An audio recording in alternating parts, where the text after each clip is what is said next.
30 जनवरी 2026 को 35 लाख पन्नों और 18 लाख तस्वीरों के जब ढक्कन खुला तो जो गंदगी निकली उसे देखकर दुनिया ने कहा कि यह नहीं पता था तब तक ही बेहतर था। जानते थे कि डोनाल्ड ट्रंप रंगीन मिजाज के थे।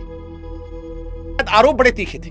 आरोप लगा कि शक्ल से शरीफ दिखने वाले, दुनिया का भला करने का नाटक करने वाले बिल गेट्स को क्या वाकई में रूसी लड़कियों के चक्कर में गंदी बीमारी लगी। सबसे ज्यादा हैरानी तो स्टीफन हॉकिंग्स को लेकर लगी। वो महान वैज्ञानिक जो शरीर से अपंग है, व्हीलचेयर पर है।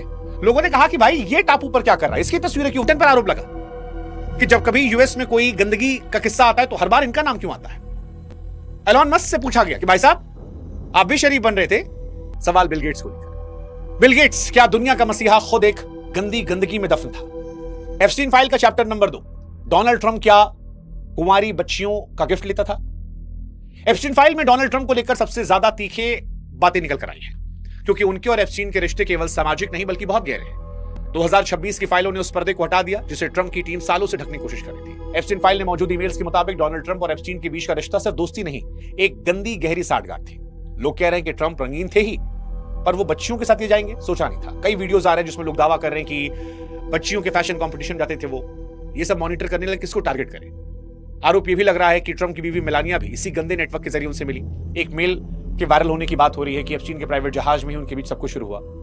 इन फाइलों में सबसे दुनिया जिसे ज्ञान का भगवान मानती थी, जिसके तेज दिमाग का लोहा मानवता मानती थी, उस स्टीफन हॉकिंग का नाम इस लिस्ट में सबसे चौंकाने वाला था। लोगों ने कहा भाई ये क्या कर रहा है, ये तो शरीर से भी फिट नहीं है। 2026 की फाइलों में उस महान वैज्ञानिक पर जब सवाल आए तो हर कोई हैरान था। अब फाइल में था क्या। 2026 की फाइलों में सनसनीखेज गवाहियों का जिक्र है जिसमें दावा किया गया कि हॉकिंग ने एप्स्टीन के लिटिल सेंट जेम्स टापू की यात्रा की थी। आरोप लगे कि हॉकिंग वहां मासूम बच्चियों को बिना कपड़ों के नाचते हुए देखना पसंद करते थे।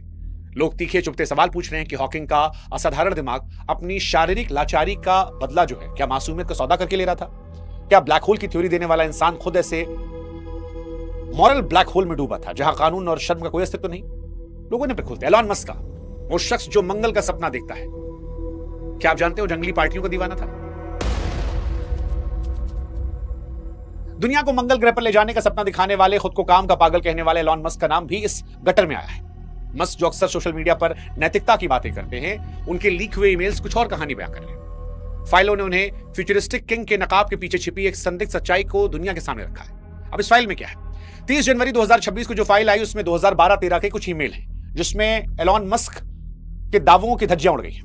2012 नवंबर में एप्स्टीन फाइल में हेलीकॉप्टर से टापू पर आने के लिए लोगों की संख्या पूछी गई तो मस्क ने जवाब दिया था कि शायद मैं और उस वक्त उनकी पत्नी थी, वो तुम्हारे टापू पर सबसे जंगली पार्टी करने आएंगे। फिर वो पूछते हैं कि भैया किस दिन वहां जंगली पार्टी होने वाली है। ये कोई अनजानी पूछताछ नहीं थी, एक प्लानिंग थी। एलॉन मस्क कहते हैं कि मैं काम से बहुत इरिटेट हो गया, फ्रस्ट्रेट हो गया, अब मुझे एंजॉय करना है। और वो पूछते हैं बकायदा कि वाइल्ड पार्टियां कब होंगी। गंदी पार्टियों में उनकी दिलचस्पी थी। अभी गंदी पार्टियां क्या मासूमों के शोषण वाली थी। बकायदा ईमेल है जिसमें लिखते हैं कि पागलपन की हद तक वो थक चुके हैं और किसी वाइल्ड पार्टी में उन्हें खोना है। अकेला ये सब नहीं कर रहा था, इसमें उसकी बीवी भी उसकी हेल्प कर रही थी, जो सबसे हैरानी की बात है। एक औरत थी, औरतों को बिकवा रही थी। ये वही औरत थी जो लड़कियों को बहला फुसला कर नर्क में धकेल रही थी। मैक्सवेल लड़कियों को कहकर बुलाती कि एप्स्टीन उनकी पढ़ाई में हेल्प करेगा, जॉब में हेल्प करेगा, फाइनेंशियल सपोर्ट मिल जाएगा, और उन लड़कियों को टारगेट करते जिन्हें बहुत जरूरत होती। लड़कियों को मसाज के बहाने एप्स्टीन के पास भेजती और फिर खुद शोषण का हिस्सा बनाती। फाइलों से पता लगा कि पुलिस, जज, बड़े अखबारों ने पैसे लेकर अपनी आंखों पर पट्टी बांधी थी। और यह हैरान की बात है, एप्स्टीन की बीवी जो जिंदा है उसके कई रईसों, राजनेताओं के साथ तस्वीरें हैं। मैक्सवेल फिलहाल जेल में है, लेकिन उसने कभी उन बड़े नामों का खुलासा नहीं किया जिसने साथ दिया। सवाल यह क्या कोई औरत इतनी पत्थर दिल हो सकती है कि वो औरतों की इज्जत लुटवाए, बच्चों की लुटवाए। एप्स्टीन फाइल का अगला चैप्टर जो है बिल क्लिंटन पर है। अमेरिका के पूर्व राष्ट्रपति बिल क्लिंटन का नाम इस गटर में उन सबसे गहरे धब्बों में से एक है जिन्हें लोकतंत्र की कोई भी सफेदी ढक नहीं सकती। और वैसे भी हर सेक्स स्कैंडल में बिल क्लिंटन का नाम आ ही जाता है। 30 जनवरी 2026 की फाइलों ने एक बार फिर साफ किया कि व्हाइट हाउस की दीवारों के पीछे ऐसी साजिशें, ऐसी अय्याशियां पलती हैं जिनकी कल्पना करना एक आम इंसान की सोच से परे। क्लिंटन और एप्स्टीन के रिश्ते केवल सामाजिक नहीं थे, सत्ता और शोषण का खौफनाक गठजोड़ था। 30 जनवरी 2026 को जो दस्तावेज आए उसमें बिल क्लिंटन का नाम हजारों बार दर्ज है। फ्लाइट रिकॉर्ड, लॉग बुक से गहराई से पता लगता है कि क्लिंटन ने एप्स्टीन के बदनाम प्राइवेट जेट, जिसे दुनिया लोलिता एक्सप्रेस के नाम से जानती है, 26 बार उड़ान भरी। लोग पूछ रहे हैं क्या क्लिंटन वाकई में इतने नादान थे। और क्लिंटन तो वैसे भी सारे सेक्स स्कैंडल में फंसे, तो इन पर तो किसी को डाउट ही नहीं है।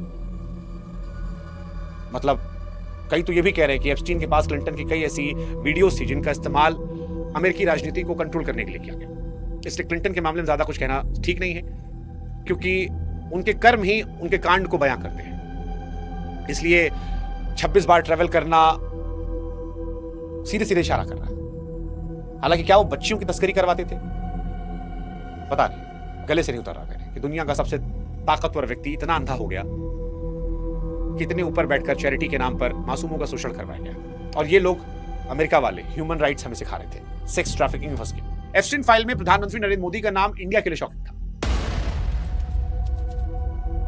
2017 के ईमेल में एप्स्टीन ने सनसनीखेज दावा किया कि पीएम मोदी ने इजराइल की यात्रा के दौरान अमेरिकी राष्ट्रपति के फायदे के लिए वो नाचते और गाते नजर आए। विपक्ष चिल्ला रहा है कि प्रधानमंत्री आज कॉम्प्रोमाइज हो गए। राहुल गांधी ने बकायदा पोस्ट भी किया। हालांकि एक अपराधी की डायरी में उसके ईमेल में भारत के प्रधानमंत्री का नाम आना लोगों को असहज कर रहा है। भारत के विदेश मंत्रालय ने इसे एक अपराधी की बकवास और कचरा बातें कहकर खारिज किया है। एक्सपर्ट ये कह रहे हैं कि एप्स्टीन अक्सर बड़े नेताओं का नाम सिर्फ रुतबा बढ़ाने के लिए उछालता था। वो दुनिया को दिखाना चाह रहा था उसकी पहुंच हर दफ्तर तक है। अब मोदी जी का डांस और गाना हमने तो कभी देखा नहीं, इमेजिन भी नहीं किया। इसीलिए शायद हमारे देश की तरफ से कहा गया कि ये पूरी कल्पना बकवास बातें हैं। तो क्या एप्स्टीन जैसे अपराधी ने जानबूझकर भारत की छवि को अंतर्राष्ट्रीय स्तर पर खराब करने के लिए शब्दों का इस्तेमाल किया? फैसला हम जनता पर छोड़ देते हैं। डॉक्यूमेंट्स में मर्डर करने की इजाजत जैसे खौफनाक शब्दों का इस्तेमाल है। कई ऐसे इनह्यूमन हरकतों का जिक्र है जिससे उनका रूह कांप जाएगी। इससे लोग शायद यकीन कर रहे हैं कि वहां इंसान को भी लोग खाते होंगे। ये सारी बातें साबित करती है कि उस टापू पर इंसानियत का रोज कत्ल हो रहा था। सत्ता के नशे में चूर लोग किस हद तक गिर सकते हैं। कुल मिलाकर कहें, जेफरी एप्स्टीन की फाइलें केवल कुछ नामों की लिस्ट नहीं बल्कि उस भरोसे का कत्ल है जो जनता अपने लीडर्स पर करती है। जब समाज के सबसे ऊंचे पायदान पर बैठे लोग सबसे नीचे दर्जे की नीचता पर उतरते हैं तो पूरी सभ्यता की हार है। हमने देखा कैसे बिल गेट्स जैसा मसीहा, मस्क जैसा भविष्यवादी, क्लिंटन और ट्रंप जैसा राष्ट्रपति एक ही गटर की गंदगी में लुटे हैं। सच सामने आया है, लेकिन सवाल है क्या न्याय होगा? अक्सर देखा गया कि रईस अपनी दौलत से सच को खरीद लेते हैं। डोनाल्ड ट्रंप भी यही कह रहे हैं कि मुझे फर्क नहीं पड़ता, किसी पर कोई कार्रवाई भी नहीं हुई। कई अलग अलग देशों में जो इस हद के बड़े लोग नहीं हैं उन्होंने इस्तीफे दिए, बट जो ये टॉप 10 लोग हैं इनका कहीं जिक्र नहीं है। और जब तक इन सफेद पोश दरिंदों को सलाखों के पीछे नहीं भेजा जाता तब तक ये फाइलें सिर्फ कागज का टुकड़ा रहेंगी। आखिरी फैसला आपके हाथ में। अपनी राय कमेंट सेक्शन में दीजिएगा, क्योंकि आपकी आवाज ही इस गटर को साफ करने की पहली सीढ़ी है। जय हिंद, जय भारत।